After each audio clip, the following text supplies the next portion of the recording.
Hi, my name is Yona. I'm an artist and educator living in Philly, and I'm here today to talk to you about fan fiction, which describes a whole spectrum of fictional works created by fans of existing works. So whether you're a parent wanting to learn more about your kid's hobby, or a writer yourself wanting more information and maybe some validation, I hope you'll find something interesting in this video. I'm going to talk about some of the reasons why people choose to write derivative works based on other people's ideas, and I'm going to sprinkle in there just a teeny tiny bit of the history of fan fiction writing. So a lot of people choose to write fan fiction because it is a great way to practice your ideas, to get feedback, and to improve as a writer. So speaking from my own experience, I have been writing since I was a little baby 5-year-old dressed as a unicorn.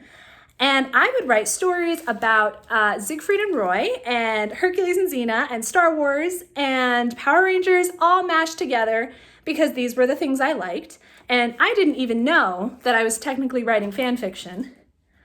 But it was a great way to just practice telling stories. And because my friends and family encouraged me, I have continued writing to this day and age, and I've gotten a lot of feedback from other people in the communities that I write in who also want to improve.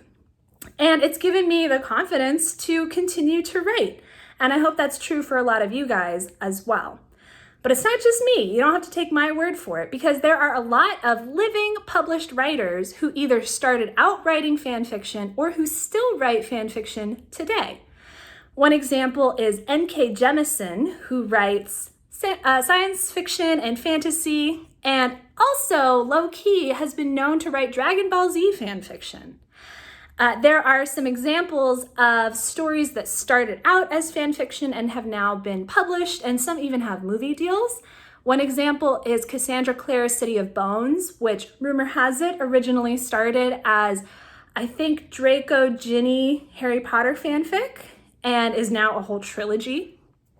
There is also the possibly infamous 50 Shades of Grey, which started out as Twilight fanfiction and now has fanfiction of its own.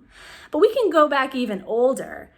Sir Arthur Conan Doyle was the author of the Sherlock Holmes series, and turns out he wasn't actually a very big fan of his own creation.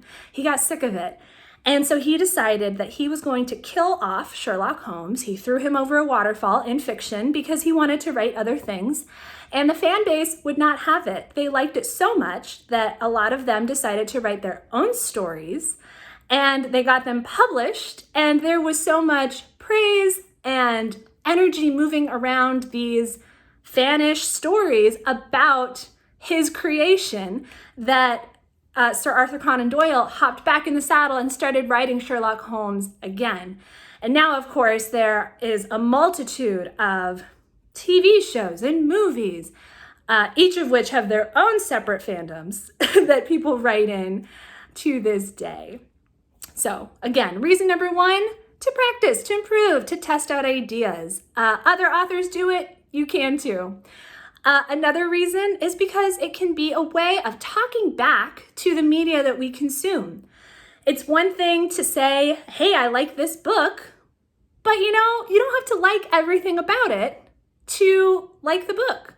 Maybe you didn't like the ending, or maybe you wish that a certain character had been a different way or looked different.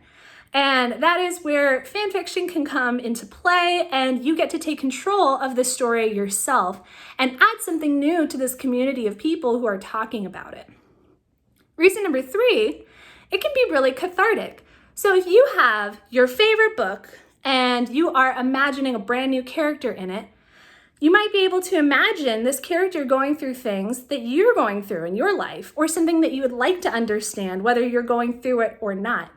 So it can be a way of not just testing out creative ideas and storytelling, but things that might happen in your life or things that have happened, to try to make sense of them and understand them. So it can be really healthy and healing. And I think the final reason, and perhaps the most important, is because it's fun. All writing is writing, and all writing is work, right? So if you are out there telling stories, having fun, and meeting other people, then it is inherently valuable. And it doesn't matter whether it's something that you're going to sell or just something that you're enjoying for yourself. So if your creative passion is to write, you should write whatever it is that you feel like you need to write. So whether you have already tried writing some fan fiction or it's a new idea that you might try out, consider taking your favorite movie and imagining a day in the life of one of the characters if one of the major plot twists had never happened to them. How would they be different? What would their life look like? Or take a story that you like and imagine a different ending for it. What if things had turned out a completely different way because of luck or chance or a meteor that you write into the story? Play around and see what comes out. I hope you had fun hearing about this and that you have fun writing something today. Thanks for watching.